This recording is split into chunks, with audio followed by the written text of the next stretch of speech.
Está começando mais um Diário de Pernambuco TV. Dezembro é o mês de conscientização e combate à AIDS. Apesar da evolução nas formas de tratamento e prevenção, ainda há muita desinformação. Em 2011, eu namorava com um rapaz e ele chegou em casa com uma IST, que é muita gente conhece como DST, né? Que é infecções sexualmente transmissíveis.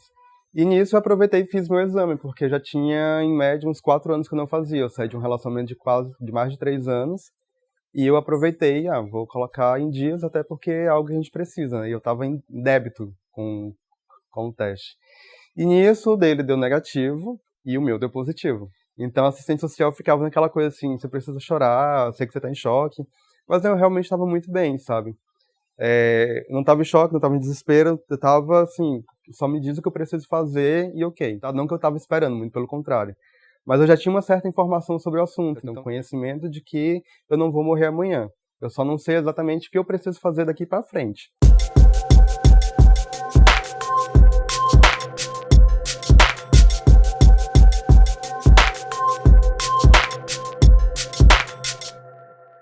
Eu gostaria de saber se quando a mulher está com o vírus do HIV, está gestante, se a criança pode nascer com o vírus também. Tem várias rotas de transmissão do HIV, sendo que a principal dela, na atualidade, é a transmissão sexual. É quando os indivíduos, homens com homens, homens com mulheres, fazem sexo de forma desprotegida, ou seja, fazem sexo sem o uso de preservativo, de camisinhas. As outras rotas é ainda a rota da transmissão materno-infantil, que é aquela mulher que entra no pré-natal, passa o pré-natal, não testa para HIV e inadvertidamente transmite o vírus HIV para o seu filho. Uma outra rota ainda são os acidentes com material pérfuro-cortante. Então são, por exemplo, profissionais de saúde que trabalham dentro de hospitais e que se contaminam com bisturis, com agulhas, com tesouras, que estão infectados com o vírus HIV. A dúvida que eu tenho é se o vírus do HIV pode ser contraído por beijo ou algum contato em copos usados, alguma coisa assim. É importante salientar que aperto de mão, o beijo, o abraço, nada disso transmite HIV. Desde que eu descobri a sorologia, eu conto para a pessoa abertamente sobre o vírus. E então se for para me levar um fora, que eu já leve de imediato. Tudo bem, a gente leva fora por vários motivos, mas quando a gente leva um fora por algo que tem uma história, sabe, tem um preconceito maior ainda, você se sente péssimo, no chão mesmo. E eu cheguei na minha mãe e falei assim, mãe, eu preciso colocar aquilo que eu aprendi em Porto Alegre aqui, eu vou fazer um canal de alguma coisa, não sei exatamente o que, e eu pensei em falar sobre minha sorologia, o que a senhora acha? Ela, bacana, você vai ajudar muitas pessoas, tudo mais e tal, porque eu vejo que as pessoas sentem uma necessidade de informação sobre o assunto, que por mais que tenha, elas falta, sabe? Falta muito. Então era isso que eu queria levar para as pessoas. O SUS tem uma importância muito grande enquanto política pública de saúde.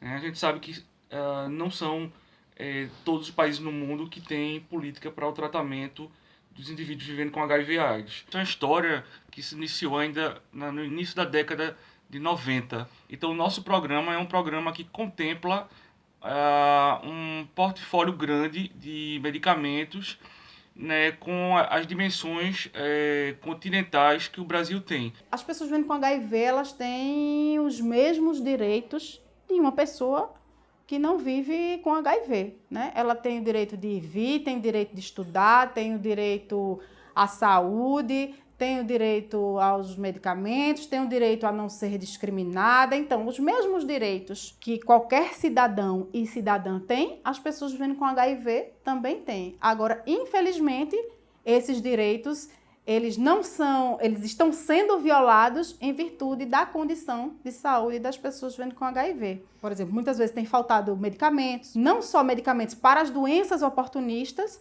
como também os antirretrovirais. São faltas pontuais, mas a pessoa vivendo com HIV não pode ter nem um dia sem tomar medicamento, porque isso pode ser um grande prejuízo para a saúde dela. Então é um risco muito grande. A gente viveu isso há anos atrás, a falta mesmo do medicamento por não ter, Foi uma grande luta do movimento AIDS, a gente conseguiu fazer com que vários medicamentos que existem hoje na lista do consenso fossem inseridos através das ações judiciais que a gente impetrou.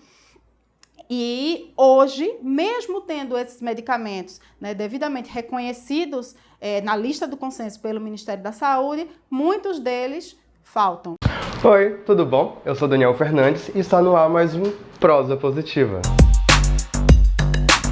Está começando mais um Prosa Positiva.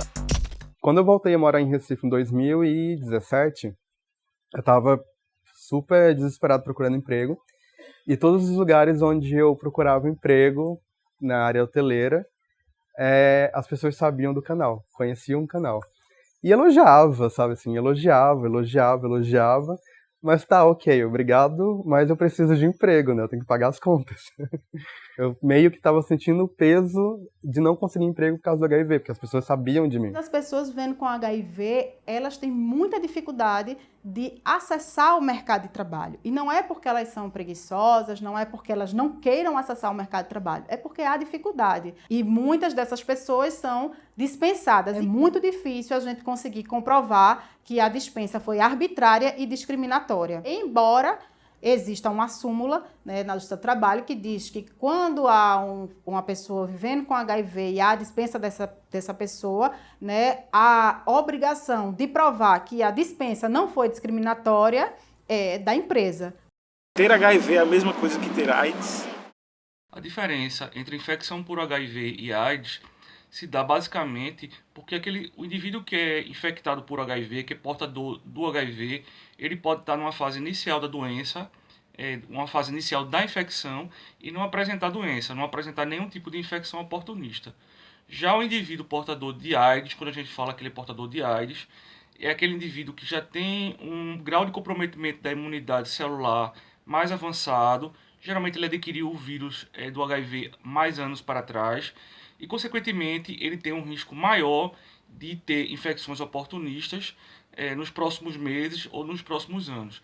Do ponto de vista prático, em relação ao tratamento, não faz muita diferença hoje em dia, né?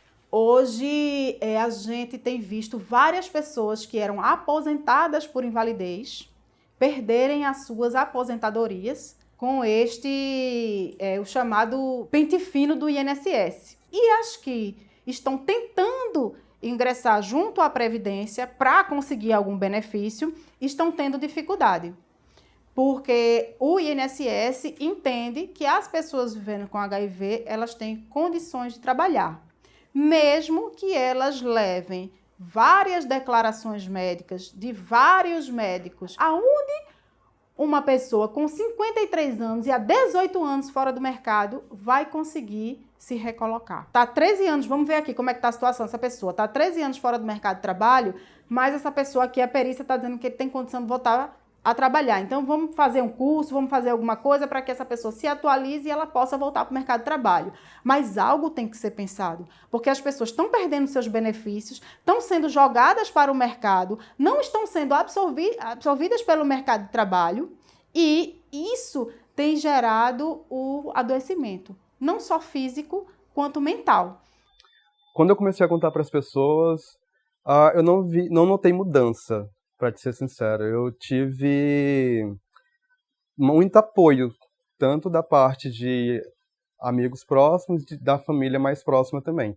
Eu demorei muito para contar para minha mãe, porque minha mãe tem 60 e poucos anos na época, e para ela não seria uma notícia fácil, principalmente porque ela viveu o auge da AIDS em si, né? Da descoberta. E mesmo que ela tenha todo o conhecimento em si, eu tinha uma preocupação muito grande dela não receber bem. Mas quando eu contei, minha mãe foi a mãe. Ela só brigou comigo porque eu esperei 4 anos para contar para ela. E ela foi, assim, o braço forte de colocar o Prosa Positiva no ar.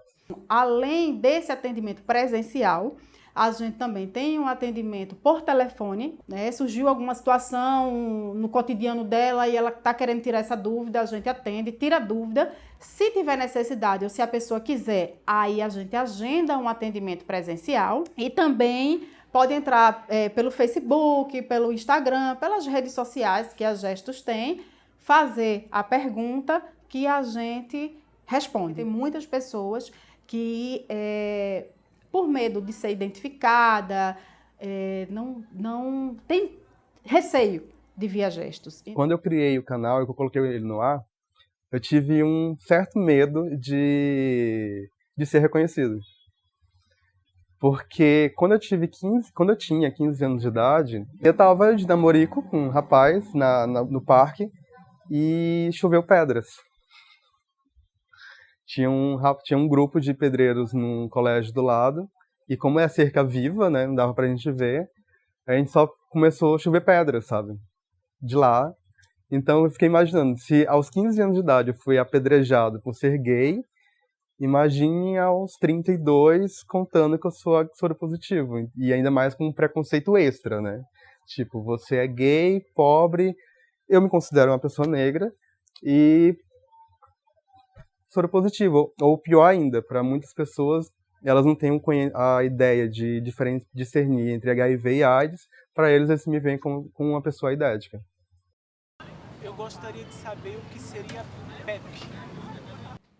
A diferença entre PrEP e PEP é que a PrEP é a profilaxia pré-exposição. Então, por exemplo, são indivíduos que costumam ter relações sexuais desprotegidas e que se colocam num grupo de maior risco de adquirir a infecção por HIV, como homens que fazem sexo com homens, profissionais do sexo.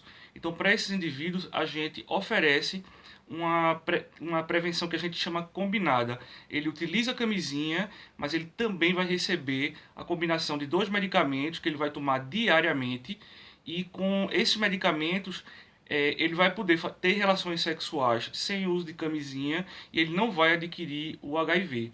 Já a PEP é a profilaxia pós-exposição. São aqueles indivíduos que, por exemplo, uma mulher que é abusada sexualmente, vítima de violência sexual, ou um profissional de saúde que se fura, se contamina com um material perfluorocortante de uma fonte desconhecida, e aí, pelo risco desse indivíduo vir a adquirir HIV, a gente oferece a profilaxia após a exposição. Então, esses indivíduos vão receber uma combinação de 3 medicamentos durante 4 semanas. E com essa medida, a gente consegue reduzir bastante o risco de transmissão do HIV. A mídia também ela não traz muito essa vivência do que é ser soropositivo. Você vê em filmes, em séries, que eles abordam mais o HIV da década de 80, que foi a descoberta do boom da AIDS, onde as pessoas já descobriam já nos seus leitos, né? E a gente tem que tratar a realidade como é também o avanço das tecnologias de hoje em dia. A gente não deve jamais esquecer o que aconteceu na década de 80, sabe? É importante para a gente poder conhecer a história do vírus. É importante para a gente poder ter um conhecimento também sobre a importância de dar adesão ao tratamento, da importância da empatia às pessoas em geral. Hoje, em Pernambuco, 2 pessoas morrem de AIDS por dia. Pernambuco é o estado do Nordeste que mais tem óbito em decorrência de AIDS, né? A gente tem um universo de 25 mil pessoas vivendo com HIV em Pernambuco.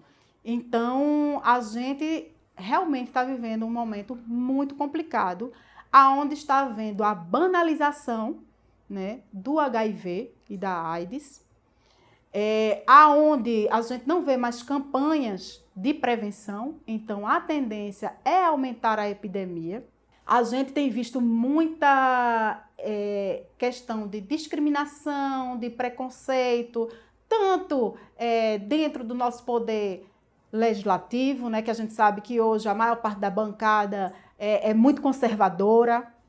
Então, não só com as pessoas vivendo com HIV, quanto com a população LGBT. O canal, como a ideia foi por causa de um fora, ele é para pessoas soropositivas, mas principalmente para pessoas que não são soropositivas, que precisam de informação sobre o assunto, porque tipo, HIV não é só uma questão de saúde, você também tem a parte jurídica, tem a parte psicológica, e que a gente precisa abordar e conversar e ver que existe um leque de opções também que a gente precisa falar sobre, né? E eu sei que aquelas pessoas que assistem o canal atingem o objetivo do vídeo, sabe? Porque desde o lançamento, a quantidade de pessoas que procuram, mães que descobriram a sorologia, filhos que descobriram a sorologia dos pais, pessoas que estão querendo envolver num relacionamento de soro diferente, e é muito gratificante, porque tem dias que a gente está naquela péssimo, sabe, assim, na bad, e você recebe uma mensagem de agradecimento. Nossa, não tem dinheiro nenhum que te pague. Até a próxima semana.